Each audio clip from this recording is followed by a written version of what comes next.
For those of you that weren't with us before, a couple of weeks ago, I did a class on the listing overview, and I went over the listing agreement, and we talked about some other things as well.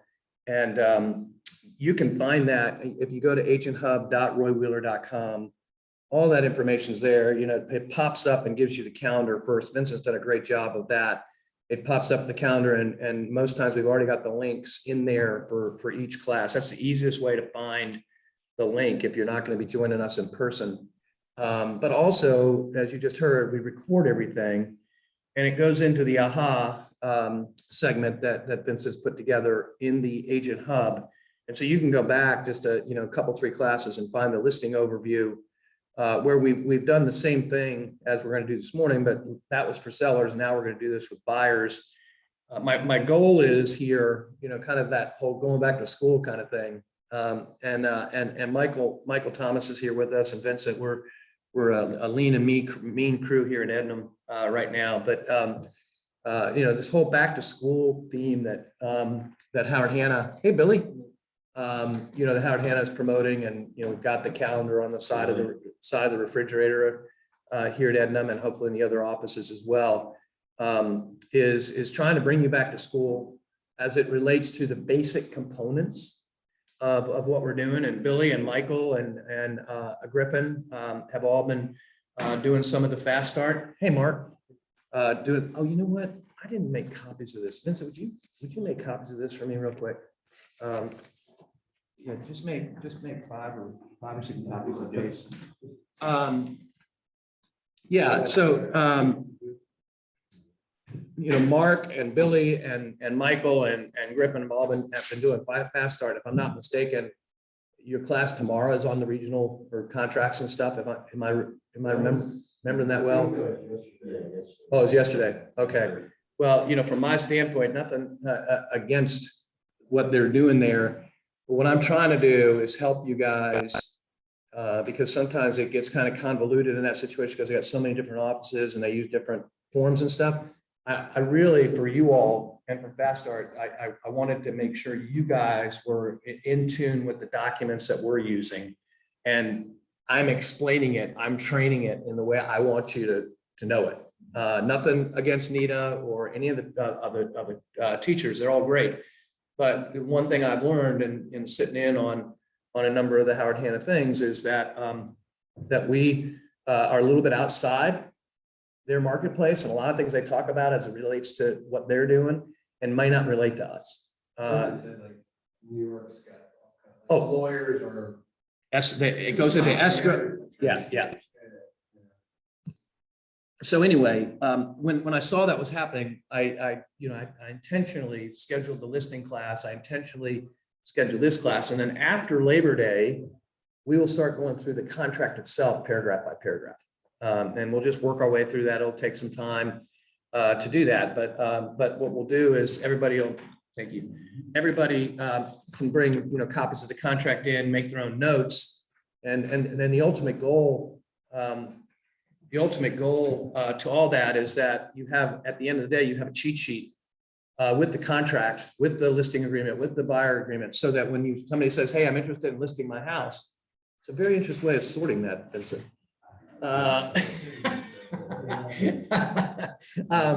Hey, I want to list my house. Hey, I'm interested in helping me buy a house. You have the forms already kind of filled out, and so all you're doing is changing the names, of the characters in that. So that's kind of the plan. Just a couple other things before I get started. I want to remind you, I think all of you got the email in regards to the 100 Days of Greatness program that I'm doing. Please take a look at that. And a couple of you have already said you're going to be doing. I'd love to get everybody involved. I know there's a $495 cost, but again, I believe in it so much that people put their skin in the game, and then when they make it happen, get 2 sales, we give them the money back. And Griffin, I loved what you emailed me last night. She said, if I do all the stuff I'm doing and then go through 100 Days of Greatness and I can't have 2 sales, I'm in the wrong business, which I really liked. And But anyway, take a look at that. And Elizabeth, I think that you got that email as well. If you didn't, let me know. But it's a really great program. It'll run almost through Thanksgiving. And then at that point, you're ready to kind of really get up and running so that, you're ready to go first of the year.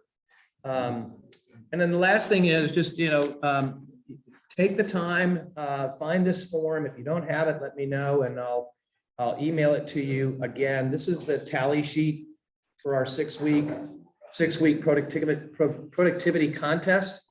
I'm glad that I just admitted Logan Claylow into the house because Logan was the winner for the second week. She'll be winning a co-marketing event with Jay Dominic, a postcard co-marketing event. Just get with Jay, Logan, and put that together, and the cost will be taken care of by the company. And then Todd Morgan came in second. He came in second last week as well, and so he gets a $25 gift certificate to Guajiros over on West Main Street. And the four of them, Susan Stewart, I guess three of them, Susan Stewart, Todd, you'll be entered twice, and Logan will all be entered in for 2 tickets to the UVA William and Mary football game coming up this Saturday, believe it or not. If I can figure out how to transfer these suckers digitally, they won't print them for me anymore. It's all, send them to mobile phones and stuff.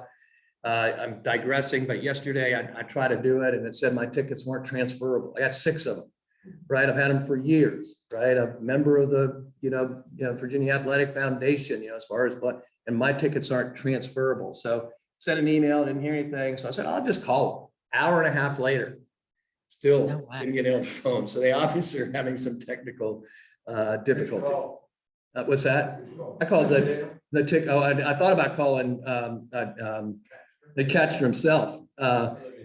But yeah, no, Dirk and I are good friends, and Tyler Hopper, who works underneath him, has been really great. But I just talked to the ticket office or didn't try to talk to the ticket office, and I saw that I got a email from them, so we'll get it sorted out. But anyway, those are just some quick things for you to be thinking about, and let's get started. My goal today in the time that I have left is to go through this form with you, and then talk to you a little bit about some ideas about how to effectively help buyers win contracts.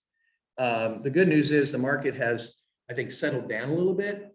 So it's not quite as frenetic as far as multiple offers, but it's still happening. And even if there's more than one, that's one too many in regards to do we get it or not. And I shared with you all last week my experience trying to buy a house myself close to my kids. And we lost. I did all these things, and it just ended up we didn't get it. And I'm actually going to record my experience this week and use it for my radio show Saturday, just to say, you know what? And it's just like anything else. When you do it yourself, you kind of learn things. And the nice thing is that I remembered everything I've taught and went through the thing and tried my darndest. And at the end of the day, we didn't get it, and we were okay with not getting it. And that's the other part of it, is that we got to a place that enough was enough. Too much was too much. And we were able to walk away with it at peace, knowing that one wasn't for us, even though it would have been perfect, because we could have walked literally through the backyard, across the street to our kid's house, which would have just been great, But anyway, that one wasn't for us, and we'll wait on the next one. So exclusive right to represent buyer agreement. If you've remembered, for some of you have been in these classes before, the listing agreement, if you went through that class, or when you do go through that class, you'll see that the listing agreement and the exclusive right to represent buyer agreement are the same in concept, except one is obviously pointed toward the buyer, the other one's pointed toward the seller. They have the same basic components to it. When does it start? When does it end? Who is it with, right? How am I going to get paid? What am I going to do to earn that compensation? What responsibilities does the buyer have in regards to this relationship? And then, importantly, talking about the whole aspect of disclosure. We get into the whole law of agency. The key to agency is disclosure. And the disclosure is, who do I represent? The way I like to think about it is quite simply, there's certain things you want to do. First, you want to decide who your principal is. Who is it that you're representing, right? Second is you need to disclose it. You disclose it to them. Third is you get it in writing. And then the fourth thing you do is act consistently in that relationship. Stay within the lanes, right? And so decide who your principal is, disclose it, get it in writing, act consistently with the relationship. The other thing that's important to remember is that the law of agency says that this decision, disclosure in writing has to happen at the first substantive discussion. That's the term that they use in the law, first substantive discussion. And in my opinion, that's a gray term. What is substantive? Well, substantive isn't what's the price. You know, again, as you listen to my class, you'll see some, continuity to things. I believe you can give people information all the time and it doesn't have to be substantive. You're just giving them information. What's the price? How many bedrooms? How long has it been on the market? Blah, blah. But as soon as it turns to, well, what do you think I could buy it for? Or why do you think that people are selling? You're not giving information anymore. You're now giving counsel. You're now giving them some sort of advice. You're giving them some aspect of your expertise. And when you do that, you cross the line from just information giving to substantive. And where the gray definitely turns into black, as far as or black and white, as far as I'm concerned, is if Billy works with somebody, meets them at a house, opens the lockbox, walks through the door, that's substantive, because a real estate, an unlicensed assistant can't do that. Only a real estate licensee can do that. And therefore, you're showing that house, one, you're accepting the offer of compensation that's in the MLS. And two, you're now practicing real estate, and those people need to know, do you represent me or do you not? And so from my standpoint, when we talk about the exclusive right to represent or the listing agreement, when somebody says, I'm interested in selling my house, you go over there and you talk to them and you tell them how you're going to market their house to get it sold. And they say, okay, yes, Vincent, I want you to list my house. Well, then Vincent's going to, grab a listing agreement. And if he hasn't already filled it out, most of it, he's going to fill it out in front of them and they're going to sign it. Right. And now I'm going to be representing them as a seller. It's the same thing here. Somebody, somebody calls Mark and says, hey, I'm interested in seeing a house. Can you help me? And Mark says, sure, absolutely, be happy to. Let's get together. Well, why can't we just meet at the house? Well, because there's some things you need to know about this, real estate transaction before I show you a house. And one of the things is that I need to know if you want me to represent you or not. And so I need 15, 30 minutes, whatever you figure out after I go over this with you. How long is it going to take you to explain it?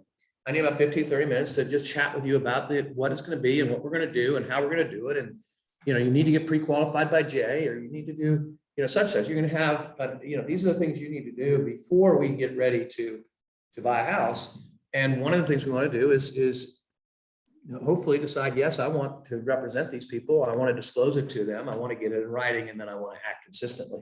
And that's what this form is about. Okay. In the handouts, and we'll get to it. We have what I call the cop-out form, and we'll get to this in a little bit. This is a form that doesn't establish any sort of contract with the buyer, but it does take care of agency. It does take care of disclosing and getting it in writing because it has all the information on it. But it just basically says, that this is not intended, to set up a contract. It's just you're doing your job as far as agency is concerned. You're getting something in writing that you can put in your folder, it will work. But it should only be used if you can't get them to fill out this form that I'm about to go over. I truly believe that the way I'll talk about this, you'll see that there's no reason why you shouldn't be able to get this signed in some way or another. Okay, and we'll go through that. But again, basic concepts. When does it start? When does it end? What are my duties? What are the buyer's duties? How am I going to get compensated? Talking about the different types of representation. We're at page 2. Oh, yeah, there we go. Different types of representation. Disclosing about recordings within the property. There's some miscellaneous things, electronic signatures, and then a wire fraud alert. And so as we get back to the beginning of this and how we fill it out, we've got this with us. We're sitting down with them. And the way I like to well, why are we here? Well, we're here because there are things you need to know before we go look at houses. Well, no other agent's ever asked me to do this. No other agent's ever asked me to do this. I just meet them at the house and we go look at it. Well, I'm not any other agent. And I don't know why they do that, but there's a law in the Commonwealth of Virginia that says that I'm supposed to sit down with you and have a conversation with you before I ever show you a property. And I'm going to abide by that law. I don't know about the other folks, but that's where I am. Now, the one exception to this is that a few years ago, the Virginia Real Estate Board and the legislature, the House of Delegates of the state Senate passed a law or adjusted the law of agency to say that it doesn't have to be in writing until the second meeting. So if you want to do kind of like a first date kind of thing and go out and meet with the people and talk to them about, hey, I want to represent you and I'll show you these couple of properties and then we can, kind of regroup and decide, did I do what you want me to do? Did I build rapport with you? Did I gain credibility with you? Did I show you that I cared? Did I follow up with you well? Did I get you the information you needed? Did you hear me, feel me listening to you? Yes, I did. Great. Well, then the second time we get together, something needs to be in writing. And they made that exception. And quite honestly, I wasn't real happy about that personally, because I just think it makes it too easy for people to be a little bit willy-nilly with it. But, that's what it is. So agreement today is August 31st, end of the month, by and between the broker or the buyer, the buyer, and you want to make sure who's going to be on the contract, because you want to have everybody agreeing to exclusive right to represent, not just maybe one person, like maybe the parents are going to be involved or whatever. And you're going to, you get their folks. And the best thing to do in this situation for later is to get their legal names, because you will need those to transfer them onto the contract. And then you can, if you want, you put Howard Hanna / Roy Wheeler Realty Company. Obviously, you can put your name, next to it as well, but it needs to be the broker in there, not your name, because everybody's under, my illustrious broker license, and it all stops here. And as Vincent knows, most every day there's several times that it stops right there in that desk and dealing with one thing or another. And for the most part, we usually come to a good solution and win, and a few times we don't, but for the most part, we're always trying to figure out the win-win in something. I try really hard not to ever be adversarial when I'm even with people that are being upset and blah blah blah. I really try to stay calm and okay, I hear your frustration, blah blah. Now let's talk about what we can do. I understand they may not have handled that exactly right then. What do we need to do to move it forward from here on?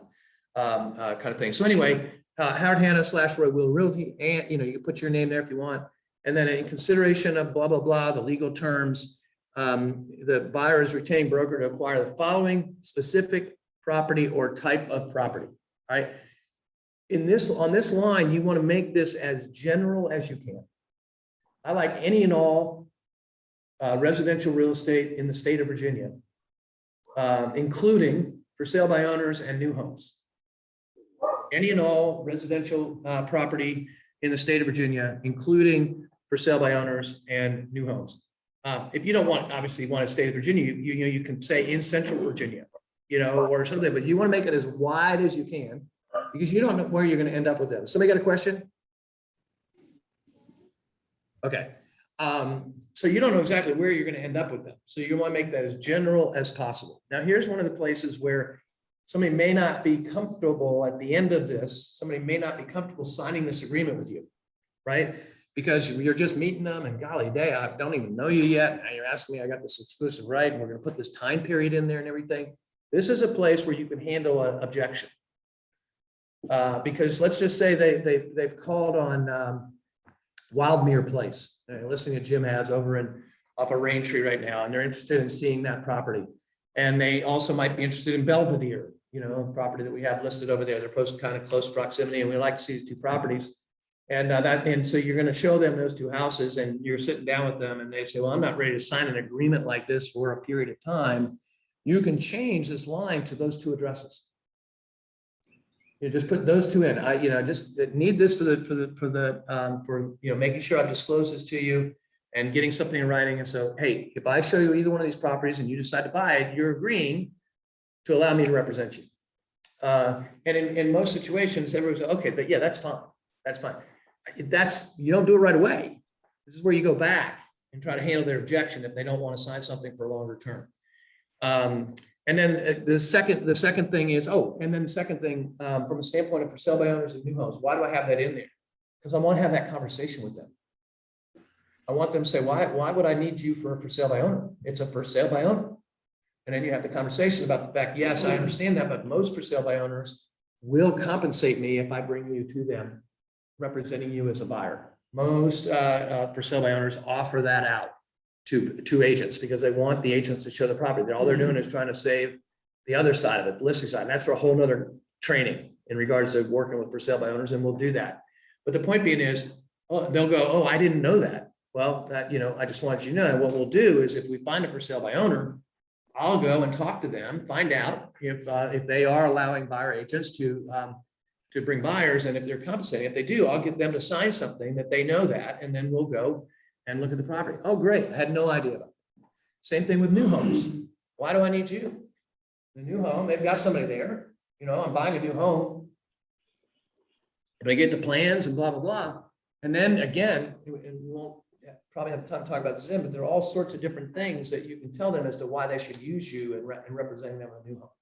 But the most important thing is to use this example. And you can do it just on a piece of paper and make it very simple. Say, Mr. and Mrs. Buyer, let me show you how this works. Craig Builders has 10 lots, and they're going to sell those lots at $400,000. Sell houses on those lots for $400,000. Wouldn't that be nice? It was $400,000. The reason I'm using that is because I can do the math easier with $400,000. And so I've got 10 homes, and that's $400,000. And if we multiply 400,000 times 10, we have $4 million in home sales. Correct? Yes. And the buyer says, yeah, that's great. Okay, now we're going to multiply that by 3%. And we'll let back up and we'll do it a different way. What most builders know is that 6 or 7 of those homes are going to be sold by a real estate agent. A real estate agent bringing in a buyer. So of the 10 houses, 6 of them are going to be sold by an agent. So now we got 6. And we divide that and multiply that by the 400,000 times 3% is 12,000 times 6 is $72,000. Everybody with me? All right. So now the builder knows that they're going to be paying $72,000 out in commission or marketing costs or whatever they call it. The total amount of that 400 times 12 times 10 is 120,000. Right? That would be if every one of them sold, but it's only 72. Now we divide that by 10. Over all 10 lots, right? Or excuse me, I use 6. So 72,000 divided by 10 is $7,200. That is already in your base price. It's already cooked into the $400,000 price. You're not going to get something more because you didn't use an agent, because they're good business people, and they're not going to just leave out $72,000 in their business model. It's already in there. And so they've already known that 6 out of 10. So for using me, you now have me to help you mediate, go through the emotions of these things, help you with, the things to upgrade to that versus not upgrade to, because it's not going to increase your price. Talking about pre-drywall home inspections, making sure that the lender that they want you to use, the title company wants you to use, it's the best deal. Not just by interest rate, but what costs they're going to charge you. There are all sorts of things that I can do for you. And the good news is that the builder has already cooked that money into that. By just doing that quick little example, what do they say? They go, I had no idea. And plus the fact, what I guess you understand is that new home guy or gal doesn't represent you. They represent the builder. And they not only represent the builder, but they are employed by the builder. Almost every builder in our marketplace is employed by the real estate company. By the builder. only a couple of them allow those people to even be licensed. You know, we're fortunate to have a relationship with Craig Builders, and Kate Colvin is a licensed realtor with us. And then some of their other projects, they have other, you know, and it's a smart thing with Craig. They split that up so that they get, you know, different type of exposure in different companies. And so in that situation, you've explained something, and so that's why I like to put in any and all residential real estate, including for sale by owners and new homes, because I want to have that conversation. If they give me the body language, I don't need you for that or whatever, I want to know that. And they may just say, I don't want you in new homes. And then you have to make a decision at that point. Do I want to work with these people for blah, blah, blah, and then have them just go off and, you know, buy a new home and I'm out of the deal? Because in your agreement, it said they cross the new homes out. Broker's duties. Now, what I want you to do with this, I'm not going to spend a lot of time on this paragraph, but I want you to read through this paragraph because it's pretty general, right? That you're going to represent the buyer in a diligent and effective manner to locate a property that's suitable for them. That you're going to represent solely the interests of the buyer in all negotiations and transactions regarding the acquisition of the property. And you'll repudiate any agency relationship with the seller unless consented to in writing with the buyer. That goes with the dual agency and designated representation, which we'll get to. The point being is I want you to read through this and then I want you to write it out in terms that you understand. You know, that the buyer will understand, you know, this is what I'm doing. In fact, it'd be great for you to take it, you know, one step farther. And the one step farther is that you come up with your other things that you're going to do for them. You know, that you're going to put them into Real Scout and make sure that what they're looking for is in Real Scout, and that they're going to get information from you from Real Scout saying that this property matches, and I'm going to get it too, and I'm going to follow up with you, and I'm going to put you into a search in Car MLS. You can create your own page for that. Hey, this is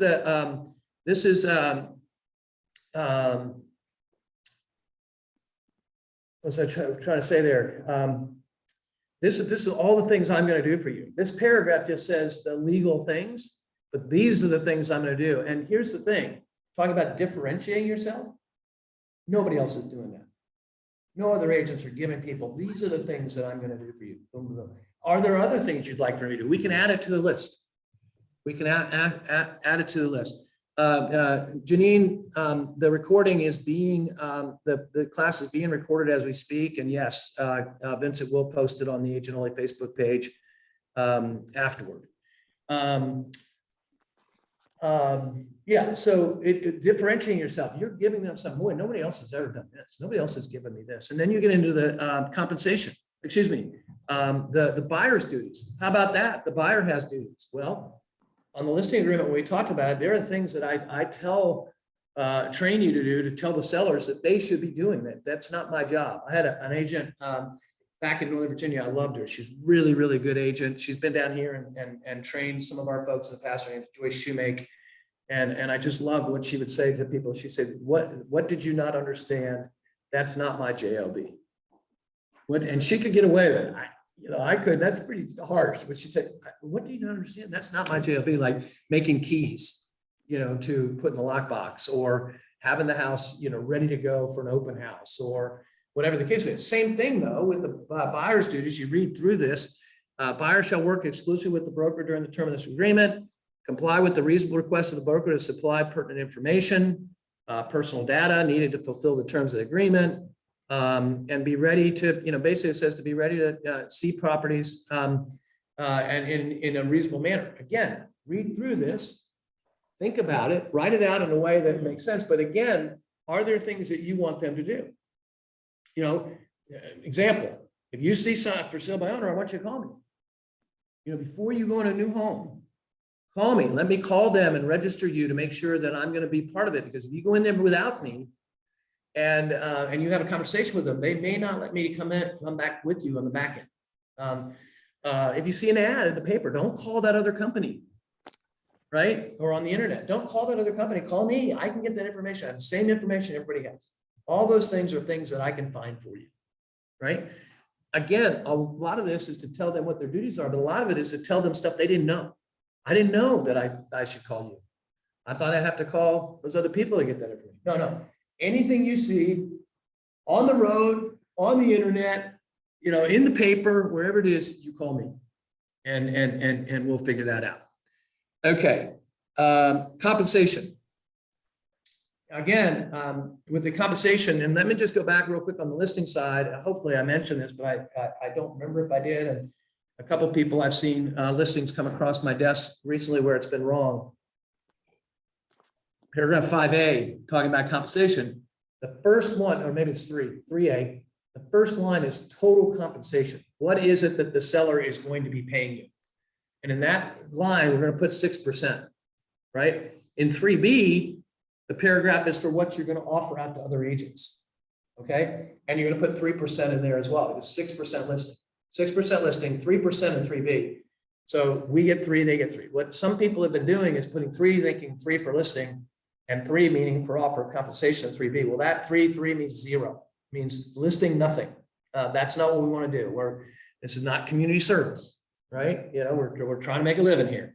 But with the compensation with the buyer, it says that the buyer is authorized to receive the compensation offered by the listing firm to a buyer's broker or paid by a seller, which compensation will be credited against the fee due to buyer to broker, and I'll explain that. For the services rendered by broker, buyer agrees to pay a fee equal to, and you've got options there. Most times we're putting in 3% of the gross purchase price of the property acquired by the buyer. Or, see where it says and or the compensation offered by the listing firm or by a seller to a buyer's broker on a property acquired by the buyer, but such compensation shall not be less than. All right. So what you're doing there is you're putting 3% in the first line, and or, in this situation, and most of us, we would circle or, and we check the second box too, and the compensation offered by the listing firm or by a seller to a buyer's broker or property acquired by a buyer, but such compensation not be less than blank. You want to put in there 3% again, right? It's 3%, or what the seller offers me is 3%. What this is saying is, if in fact, which happens, we try not to do it here, even if we reduce a listing for some reason, we still offer 3% out to the buyer agents because we feel like, one, it's a disservice to the seller to put us in a place where we're telling agents they're going to be compensated less than for other listings. Two, there's some other companies that have started to do this, and it's created a slippery slope, especially across over the valley, where you start looking at property over the valley and everything is less than 3% because they started a couple of years ago, and now it's, you know, kind of what a lot of people do. We try not to do that. So 3%, but by putting 3% in the first one and 3% in the second one, then you have a conversation. So you get to one that says it's 2.5% as an example. Couple things. First thing is, you haven't gone to see the property. You can call the listing agent. Hey, Mark, it's Michael here. How you doing? Great. Hey, I'm going to show a lot of property over in your marketplace this afternoon, and one of them is yours. But I noticed that you're only offering 2.5%. Mark says, yes, that's what I'm offering. So, well, you know, my situation is that I get paid 3%. And so, you know, again, my purchaser understands that you're at this point, you're going to pay 2.5%, but you know, my fee is 3%. If I bring you an acceptable offer that your seller accepts, will you agree to change that from 2.5% to 3%? And Mark at that point has a choice, right? And interesting enough, most people say, well, I'll have to check with my seller. And the answer, quite honestly and very nicely, is no, you don't. Your listing agreement, you agreed to a certain listing agreement with the seller already. And your paragraph 3B says that you're going to offer X amount out of the total. What I'm asking you to do is to add 0.5% to mine and take 0.5% from yours. The seller could care less, right? And you know, depending in this market where it's been frenetic, you know, most listings are going to say, you know, go pound sand. You know, I got plenty of contracts. I don't need to be dealing. But as things settle down a little bit, or a house that's been on the market for a while, it's worth asking that question with the listing. But you want to do it before you ever show the property, because again, as I talked before, you open that lockbox, you've accepted the offer of compensation, and you can't negotiate the compensation once you sort of enter into negotiations on a contract. The second thing you can do, which a lot of people don't realize, is you can get the buyer to pay that extra 0.5%. They agree to it and they pay it. Now, they may not be in a place to do that. So here's where you side door it.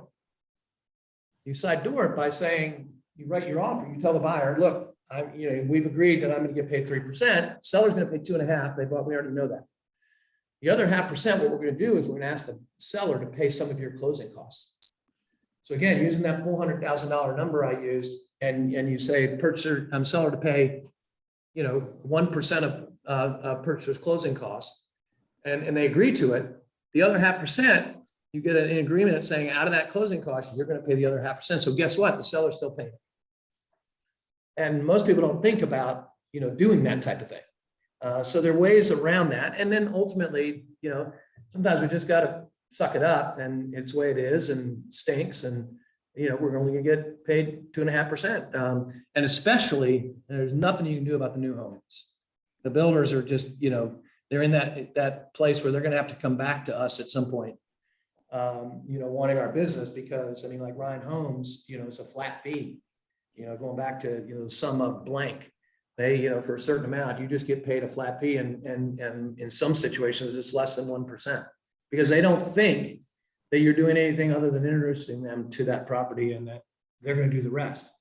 In our company, at Howard Hanna Roy Wheeler Realty Company, we represent our buyers from the start to the finish, regardless of what we get paid, right? And that's, I've been explaining that to Ryan. It's an awkward situation because we actually, house their listings with us. Mary does all their, listing stuff, even though all their agents or new home people are employed. Stanley Martin has reduced theirs. They went from 3 to 2.5, and now they're at 2. Craig Builders, I think, is still at 3. Southern Development, I think, is still at 3. I know Greenwood is at 3. But the point being is, you need to know that, and don't get bit on the butt after the fact. Know what you're doing before you go into it. The fee shall be due during the term of the agreement if buyer enters into a contract to acquire property. This is basically the same language as a listing agreement, that the commission is earned when we get a contract and it goes to closing. That blank in there is a buyer obtains their title within 31 days or whatever you want to put in there. That's just to protect you from somebody trying to mess with you. So the point being is, just like in the listing agreement, the buyer agreement expires, say that you got it for 3 months, September, October, December 1st, it expires. They go back to a house that you showed them and say to the agent, hey, I'm ready to buy this house now, and I want you to reduce your commission by 3% because I don't have an agent anymore. If they do that within 31 days, they still owe the commission. But just like with the listing agreement, that's why I keep on saying that they're similar. If in fact it expires and then they sign another exclusive right, or terminate for whatever reason, and they sign another exclusive right to represent with another agent, the 31 days goes away. It's only if they go back over there unrepresented without any other scenario. Buyer's obligation to pay the fee shall survive the termination of the agreement. Any compensation received by the broker from the listing firm or seller in excess of the fee shall be paid to and retained by the broker, even though said amount may exceed the fee. And that's like if you've got a 3% listing, but they're really trying hard to sell it, and they offer a $500 bonus if you bring them a qualified contract. Now, you make a decision at that point to represent that buyer. You could rebate that to them if you want, or split it with them or whatever. But basically what the agreement's saying is your 3% is 3%. That's what you're going to get paid. Anything above that is okay. So anyway, after crediting any compensation received by a broker from the listing firm or the seller, buyer shall be responsible for the balance of the fee. That's that 3 minus the 2.5 kind of thing that I was talking about, due to the broker. But the key to this is when somebody says, the buyer doesn't understand, they say, hey, how does this all work? This agreement, if you read it and they go through it, it's so long that people don't see it. But 2 or 3 times in this paragraph, it says to the buyer, the seller's paying it. The seller's paying it, unless the offer of compensation is less than what you guys agreed to back in paragraph 5. Okay. So, you can just, underline again, that second to last line at the very, buyer shall be responsible for the balance, or, and then above that, compensation received by the broker from the seller, So find the places in the paragraph and just underline them and show them seller's paying it, as long as it is about, it equals or exceeds whatever you guys have agreed to. Okay, any questions about that? Basically, it's kind of funny, Ryan just said that house. Oh, that's right, in Belvedere, that's right, yeah, okay. I was walking down the street, walking my dog, and I ran across a couple who wanted to build that house. They were gonna relocate somewhere like Charlottesville. I'll repeat this in a minute, you guys, don't worry, go ahead. They were hoping I would take, they were like, can you get us in the house? And because I was out walking the dog anyway, I was like, wait. It wasn't gonna happen at that point. But I would have had to go through the whole process before I could have even taken them in the house. Right. So that probably wasn't, they were sort of just walking around. I don't think they were ready to sit down and do that, but we ended up exchanging numbers. I'm texting with them now, so I'm trying to figure out the next step, which I was thinking might be to basically use my gimbal and try and see if they want to do a virtual walkthrough, and that way induce them into signing a buyer agreement. Yeah, so Mark, what Mark's talking about is he had to walk in and he saw somebody who was interested in a particular property. And, he did exactly the right thing. I haven't had permission to show this house. I'm supposed to call first. The nice thing about that property is I think it's pretty much vacant now. I think they moved out this weekend. Yeah. But the point being is, but I'd be happy to, set something up to show it to you later this afternoon or tomorrow or whatever. What would be good for you? And then you arrange that and say, okay, great, let's, meet at the Greenberries at Senior Center or someplace that you can just sit down and, well, why do we need to do that? Well, there's some things I just need to go over with you before I show you the house. Can you do that? They're from Northern Virginia. Right. Can you do that over the phone? Yeah. Again, with the first showing, you say, hey, I just want to make sure, I'd love to show you this property when you're back. And I would be representing you, Ryan and John would be representing the seller.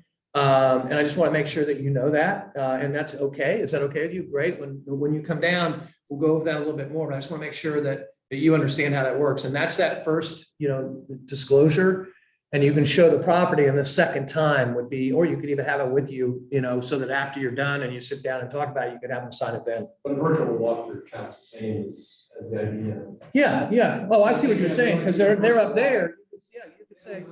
I'm thinking that way I don't have to them driving back and forth, and I can basically be here and say, hey, I got 5 properties, let's do virtual walkthroughs for all these, and then if it's someone you really like, when you come down that weekend, we'll go ahead and arrange something. Exactly. Again, I just want to let you know that I would be representing you in this transaction. Is that okay? Yes, great. Well, I'll go ahead and do these walkthroughs. And then when you come down, if we find something, you come down, we can more formally talk about this and get what the appropriate documents signed. Yeah, that's perfect. Can you do it electronically that way as well? Like instead of them coming here to actually physically sign, can you, since they're in Northern Virginia, to make that happen and more? You certainly could do electronic stuff. It's a little awkward going through these forms though, virtually. You could, just like I'm doing now. You can. It doesn't incumbent upon me and them if I say that house is in my neighborhood. Hey, I'm going to take my phone and FaceTime you. And in order for me to be able to do that, take you through this virtual walkthrough, I need you to sign this beforehand, and I am now your agent. You could do that, or you could do one or the other. You could, if you're not ready to, you could. That's right. You are using that as the sense of urgency. If you'll sign this, then I can do this. If you feel like the people, you don't quite have them on the hook well enough, if you're the fish that gets away. I'm getting 10-15 minute conversation saying. Yeah, you absolutely could. Absolutely could. We follow up and say, ask me about the Yeah, get them in a real scout for sure, for what they're looking for. Yeah. And they'll be all marked all day.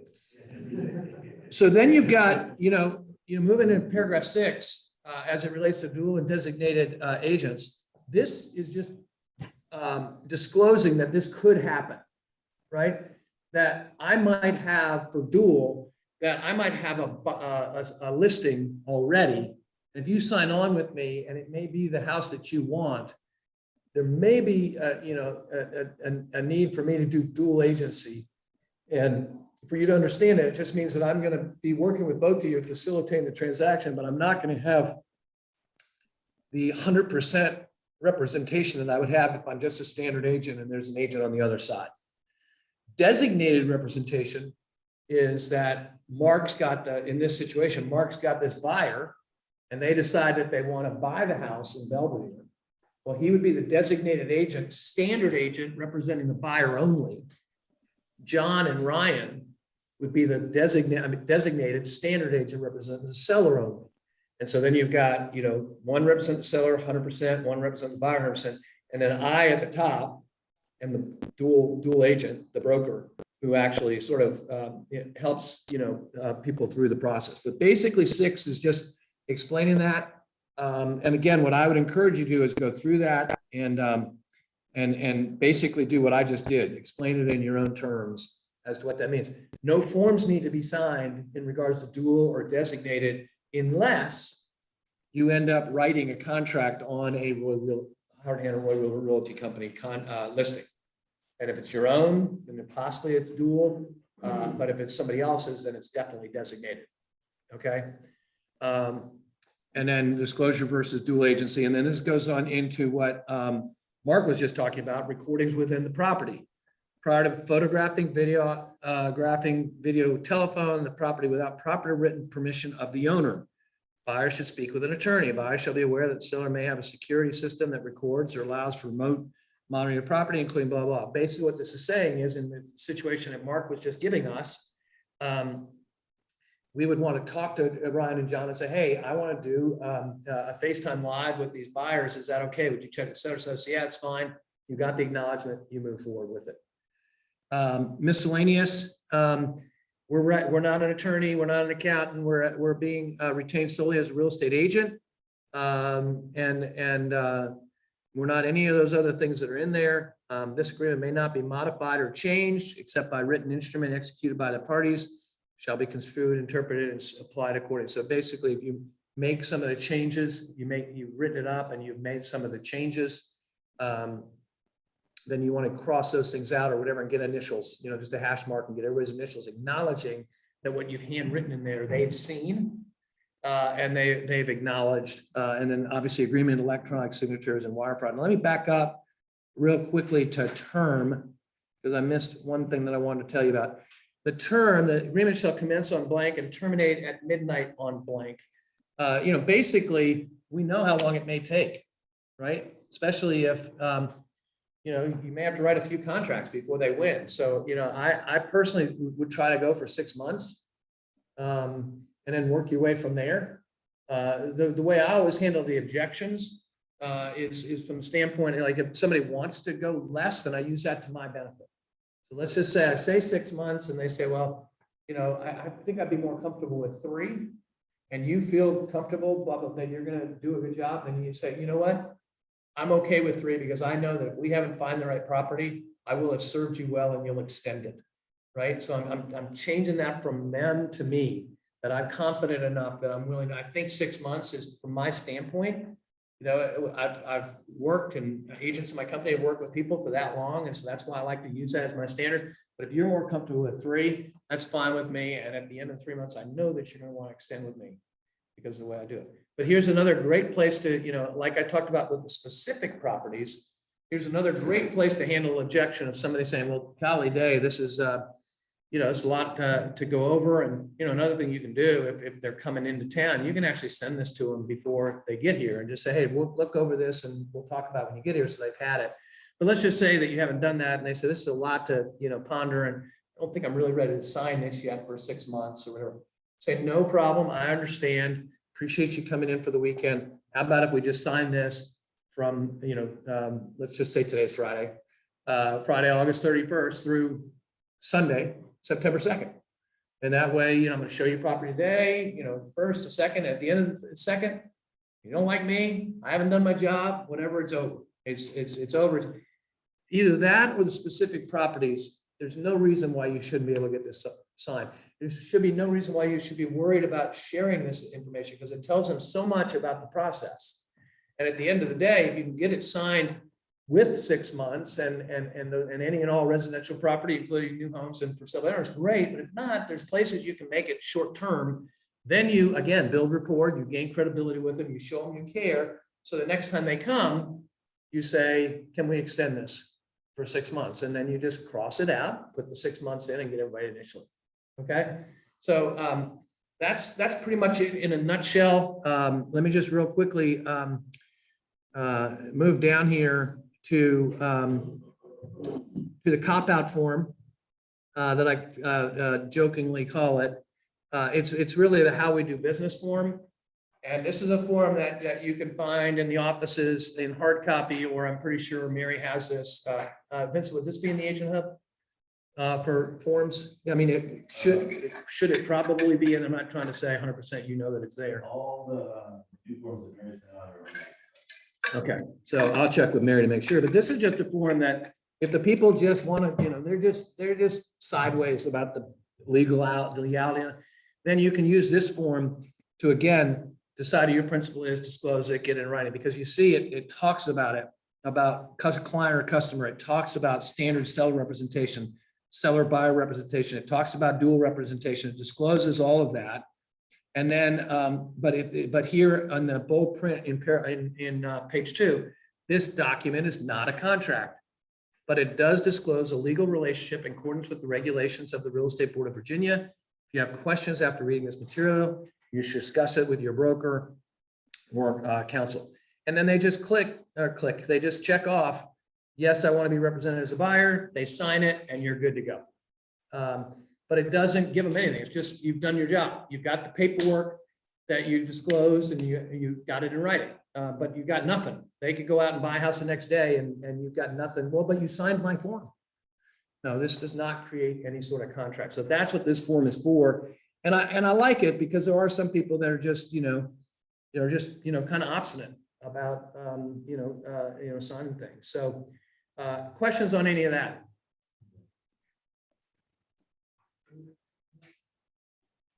What's that?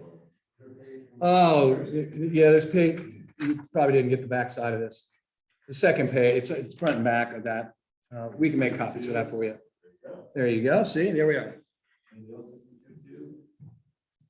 And then finally, and real quickly, because we're running out of time, this is a handout that we'll send out, and Vincent will add this to the documents when he sends this out to the Agent Only Facebook page. But these are just some ideas that I give you in regards to making your contract as winnable as possible. I talked about this being a frenetic market, but even if the market's slower and you're writing a contract and you're the only one, these are all things to use to make your contract as important as possible. And again, the buyer interview, more important than ever. If not cash, get them pre-qualified, have your loan officer prepared and ready to call the listing agent for you. That's something that a lot of people don't think about, is you've got a pre-qualification letter, but to have Jay or whoever you're using call the listing agent and say, hey, I just want to let you know I got these people qualified. They're good as gold. I don't anticipate any problems with getting them through. If you can do cash, that's great. Obviously, most of us can't. The more down payment you do, the better the seller feels. Again, be very careful about the inspections, but you can, I think that's supposed to be terminated home inspection, because I'm not sure why it says only. But be careful with that. And again, if you are going to terminate the home inspection, know that there's some protection, because in paragraph 16, I think, of the contract, the equipment condition paragraph, it talks about if there wasn't a home inspection, buyer still has the right at the walkthrough before they close to make sure all the systems are in working order, right? And it says you can bring in inspectors. So you could literally do a home inspection at your pre-settlement walkthrough and do the best you can to make sure everything's in working order, because you couldn't do it by the home inspection. And then the second thing I encourage you is a home warranty. Last week we had Cheryl in here talking about the importance of home warranties. Getting a buyer home warranty when they haven't had a home inspection is really a nice safety net. Because if something goes wrong and like 210, as she talked about last week, HVAC and AC and all that stuff's covered. Something goes wrong, that's a big ticket item. And if it was in working order at the time of closing, then you can get it either repaired or replaced. And I actually finally, Vince and I finally went in and got myself a home warranty on my existing home because I've been meaning to do it. I talk about it all the time and I just kept procrastinating. So I now have that policy in place, which means nothing will go wrong now that I've spent that money. But that's okay.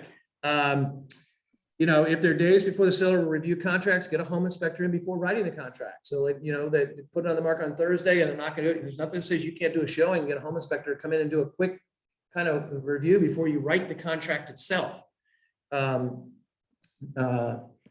Commit blank to cover the appraisal efficiency of going over, asking, or escalating. So you can say, we waive the home inspection, waive the appraisal, or you could say, purchaser agrees to waive the appraisal as long as the value comes in no less than blank. So it gives the seller some comfort level that, it may not go all the way up, but we're willing to, do that kind of thing. Put as much as you can for earnest money deposit, putting $500 down, $1,000 down on a $500,000 house, that's nothing. I like to see at least 3%. So it shows that your skin is in the game. If you're doing 100% financing, USDA rural or whatever, you don't have that, so that's fine. But if you're putting 20% down, just put a bunch of that down. You're going to get it back. It's either going to be credited towards your down payment, or if the deal falls apart, you can get that money back. Try to keep the 30 days for the finance commitment, because Jay and all the different lenders need it with all the different things. And you want to try to, if you've got the appraisal as one of your outs, you want to try to get that appraisal done in that 30 days. So that if they can't get it appraised for that, you've got an out because you can't finance at the value that they thought it was going to be. Pre-approval letter versus pre-qualification letter. Basically that means if you can get them to Jay or whoever you're using as quickly as possible, he can do a bunch of stuff and be in a position to say, I'm clear to close other than appraisal or things like that. That's a much stronger letter than, hey, I just met with them yesterday and we're going to start doing the credit reports and kind of thing. The other thing that's really important is talking to the seller. Listing agent, and finding out exactly what the seller wants in the contract. What are they looking for? Other than, price, obviously. They may want to stay in the house for a while because they're building a house, or they may want an early closing or whatever. And if you can do it, write the contract so that it takes care of everything the seller wants. Because it gives you the opportunity to be, if there's multiple contracts, more at the top, because these people are going to let us stay in the house. They're going to do this. They're going to do this and do that. So just have a conversation with listing agent. In the best case scenario, what is the seller looking for? I want to write this offer for them. Don't ask for any personal property that's excluded. So in other words, it says the chandelier is not conveyed. Don't ask for it, right? You can say something more. Yeah, there was an agent yesterday afternoon. These rookie agents, they have really good information for years of experience. And I asked the question, what's been the biggest challenges, the hardest days you had? And they talked about, he gave an example of someone, an agent, a little scurrilous, who listed exclusions. Were you on that call? Did you there? So listed exclusions, and therefore when they went into the contract, washer and the dryer weren't listed under exclusion, but they weren't listed under inclusions as well. So he, as the representative of the buyer, didn't catch on to the fact that they listed these exclusions, but they hadn't listed washer and dryer. But since they weren't under inclusions, they could take them. That's right. And so you've really got to be aware. So what how Mark? people are potentially manipulating. Yeah. If you're dealing with somebody who's not. So really good point. What Mark's saying is that the seller, the listing agent may be saying that the washer and dryer conveys in the MLS, or that there's going to be a home warranty or whatever. But unless you as a buyer agent write it into the contract, just because they said it was in the MLS that is offered, you have to add that in. So under the terms, you're going to put in, seller agrees to provide purchaser 210 home warranty. seller agrees to convey washer and dryer, refrigerator, blah, blah, blah. Because if you don't put it in, you can't go back and say, wait a minute, you told us you were going to convey it. Yeah, we did, but you didn't ask for it. So we just assumed you didn't want it. That's right. Really good point. Yeah. Letter to sellers, be really, really careful with letters to sellers. You want to make sure that the buyer knows all the fair housing categories that they need to avoid. And quite honestly, so you can't say we're a wonderful family, want our kids to grow up in this house, blah, blah, blah, or we're an elderly couple and are looking forward to the quiet cul-de-sac, or, those kind of things. You got to figure out how to, my wife loves the shed in the back, and she's gonna make it into a craft area, and I can't wait for her to have that. That's fine. Crafts are not a protected class. And don't put pictures, because again, you're not only putting yourself in a problem, but you could be putting the agent in a problem. Because the seller accepts an offer and then somebody didn't get it and they say, oh, well, you did that because the person was this color or this old or whatever, and they could tell by the picture. So you have to be really, really careful with that. And then again, last resort. Here's a new one that was new to me that I think is pretty cool. We talk about buyers or sellers paying a buyer's closing costs. If your buyer has the ability to do it, offer to pay the seller's closing costs. Seller's closing costs, grantor's fee is one per thousand, so it's $400,000. That's a $400 fee that the seller's paying. The deed, the preparation, you can say, I'm going to pay any and all of the seller's closing costs. That could differentiate. You could have kind of the same price as the buyer, as another offer, but because you did that, it jumps you ahead, even in an escalation. That's something that other people, it flips it. So that's another thing. And then the other thing you could do is offer the listing agent to reduce your fee to 2.5%. Offer compensations 3. You've done this 5 times. You just really want these buyers to buy something, and you come to me and you say, what do you think? I say, go for it. And you put in that, you're reducing the offer of compensation 2.5. You get a letter from me that proves that. Terms matter. We've had listing agents tell us that our buyers were chosen over a larger net with other offers because the terms were cleaner. And these tips that I just gave you, these are just not my tips. These are tips that came from agents from our company. I asked for everybody to send me their ideas, and they gave them to me. So there we go. I went about 6 minutes over. Any other quick questions before I sign off? I appreciate everybody being here this morning.